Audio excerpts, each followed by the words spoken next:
अब बात बंगाल की करते हैं। आज बीजेपी और तृणमूल कांग्रेस दोनों पार्टियों ने विधानसभा चुनाव का बिगुल बजा दिया। तृणमूल कांग्रेस ने अपने गढ़ दक्षिण बंगाल से चुनाव अभियान की शुरुआत की। दूसरी तरफ बीजेपी ने अपने मजबूत किले नॉर्थ बंगाल से चुनाव प्रचार का श्री गणेश किया। तृणमूल कांग्रेस के महासचिव अभिषेक बनर्जी आज से साउथ 24 परगना की पदयात्रा पर निकले हैं। अभिषेक बनर्जी अब पूरे बंगाल में घूम घूम कर ममता सरकार का रिपोर्ट कार्ड जनता के सामने रखेंगे। अभिषेक बनर्जी ने अपने इस चुनावी मिशन का नाम जितना करो हमला फिर से जीतेगा बांग्ला रखा है। पदयात्रा शुरू करने से पहले अभिषेक बनर्जी ने साउथ 24 परगना के बरोईपुर में एक बड़ी रैली की। रैली में पूरे बंगाल से तृणमूल कांग्रेस के कार्यकर्ताओं को बुलाया गया। अभिषेक बनर्जी का प्रोग्राम वैसे तो ममता सरकार की उपलब्धियां गिनाने के लिए था, लेकिन उनकी स्पीच में बीजेपी ही छाई रही। उन्होंने वोटर लिस्ट के स्पेशल इंटेंसिव रिवीजन से लेकर बंगाली अस्मिता के अपमान तक बीजेपी पर चुन चुन कर हमले बोले। अभिषेक बनर्जी ने कहा कि बीजेपी राजा राम मोहन रॉय और बंकिम चंद्र चटर्जी जैसे बंगाल के महापुरुषों का अपमान करती रही है। बंगाल के लोगों को बांग्लादेशी कहती है और एसआईआर के बहाने से लोगों के अधिकार छीनने की तैयारी में है। लेकिन बंगाल के लोगों को बीजेपी दबा नहीं सकती। इस बार के चुनाव में तृणमूल कांग्रेस पिछले इलेक्शन से भी ज्यादा सीटें जीतेगी। আমি তো প্রায় 2 মাস আগে বলেছি। मैंने तो 2 महीने पहले ही कहा था कि आप जो एसआईआर कर रहे हैं कीजिए, आपके पास जितनी ताकत है वो लगा दीजिए, फिर भी तृणमूल कांग्रेस की सीटें बढ़ेंगी। मैंने कहा था कि नहीं, बीजेपी के नेताओं में दम है तो चैलेंज स्वीकार करें। उनके किसी नेता ने हमारे चैलेंज को एक्सेप्ट क्यों नहीं किया? आखिर बीजेपी वालों को किस बात का खौफ है, किस बात का डर है? 2 दिन पहले देश के गृह मंत्री यहां आए थे, कह रहे थे कि हम सोनार बांग्ला बनाएंगे। पास में ही त्रिपुरा है, वो सोनार त्रिपुरा क्यों नहीं बन पा रहा है? सोनार असम क्यों नहीं बन पा रहा है? सोनार बिहार क्यों नहीं बन पा रहा है? मध्य प्रदेश में पीने के पानी से 11 लोगों की मौत हो गई थी। एक इंसान को जिंदा रहने के लिए पानी की जरूरत है। पानी भी बीजेपी की डबल इंजन की सरकार नहीं दे पा रही है। उस बीजेपी को लोकतांत्रिक या इंसानी अधिकार के बारे में बात करने का कोई अधिकार नहीं है। जिस बीजेपी के राज में दिल्ली की हवा खराब है और लोग सांस नहीं ले पा रहे हैं, साफ पानी नहीं दे पा रहे हैं, सांस लेने के लिए स्वच्छ हवा नहीं दे पा रहे हैं।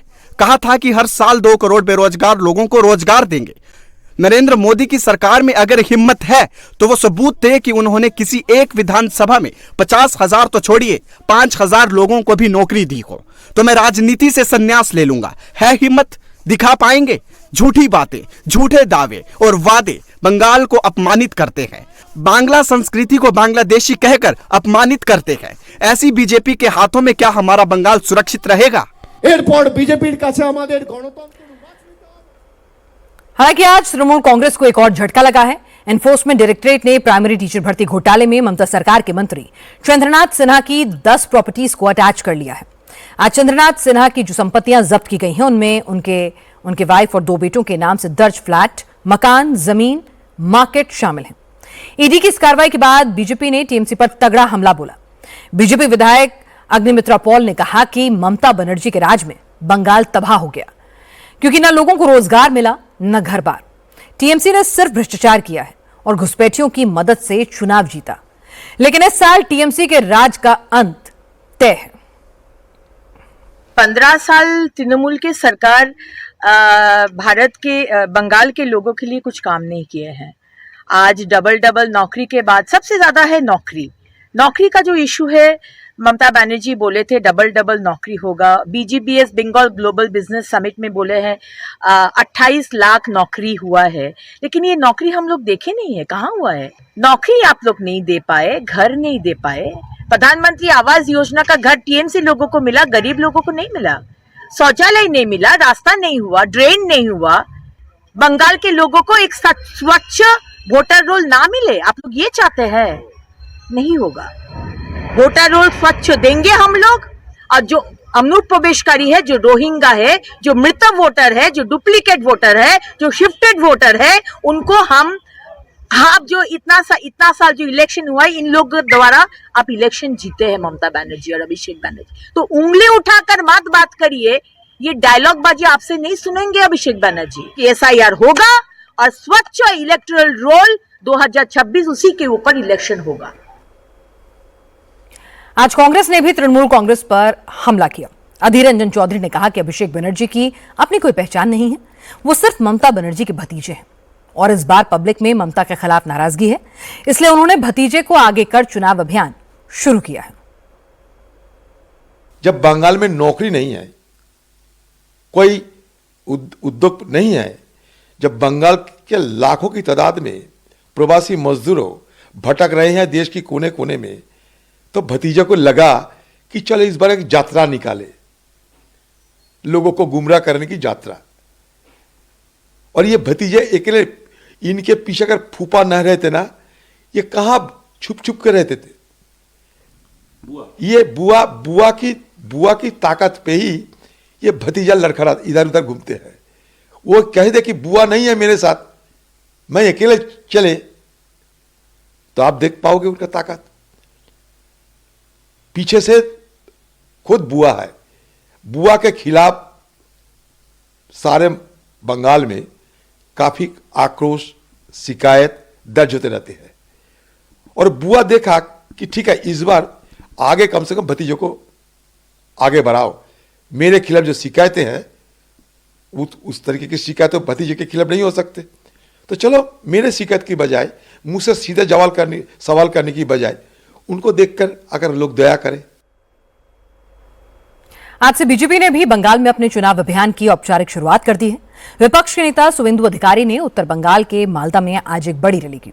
हालांकि सुवेंदु को यह रैली करने के लिए काफी पापड़ बेलने पड़े, क्योंकि लोकल पुलिस ने कानून व्यवस्था का हवाला देकर सुवेंदु अधिकारी को रैली की परमिशन देने से ही इनकार कर दिया था। इसके बाद बीजेपी ने कोलकाता हाईकोर्ट का दरवाजा खटखटाया। हाईकोर्ट की वेकेशन बेंच ने कुछ शर्तों के साथ सुवेंदु अधिकारी को मालदा और कूच बिहार में रैली की परमिशन दे दी। आज मालदा की रैली में सुवेंदु ने सबसे पहले इसी बात का जिक्र किया। कहा कि ममता बनर्जी की पुलिस ने डंगा लगाने की बहुत कोशिश की, लेकिन उनकी रैली को रोक नहीं पाई। सुवेंदु अधिकारी ने कहा कि वक्त बदलने वाला है, अगले साल ममता बनर्जी सत्ता में नहीं होंगी। इसके बाद जो सुलूक ममता बीजेपी के साथ कर रही हैं, वैसा ही व्यवहार उनके साथ होगा। इसके बाद सुवेंदु अधिकारी ने ममता बनर्जी पर एंटी हिंदू करार दिया और बांग्लादेश में कट्टरपंथी मोहम्मद यूनुस जैसी सरकार चलाने का इल्जाम भी लगा दिया।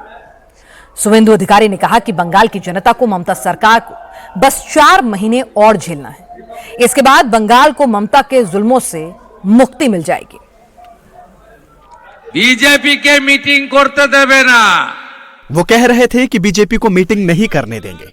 हाईकोर्ट में अर्जी लगाई, एप्लीकेशन रिजेक्टेड, लेकिन आखिरकार तो सभा हो ही रही है ना।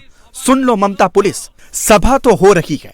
आजकल सिर्फ पॉलिटिकल प्रोग्राम्स ही नहीं, बल्कि धार्मिक कार्यक्रम भी रोके जा रहे हैं। दुर्गा पूजा, काली पूजा, जगदात्री पूजा, हनुमान जयंती, रामनवमी, किसी की परमिशन नहीं देते हैं। सुहरवर्दी और जिन्ना ने जो ख्वाब देखा था, उसको आज की ये सरकार पूरा कर रही है।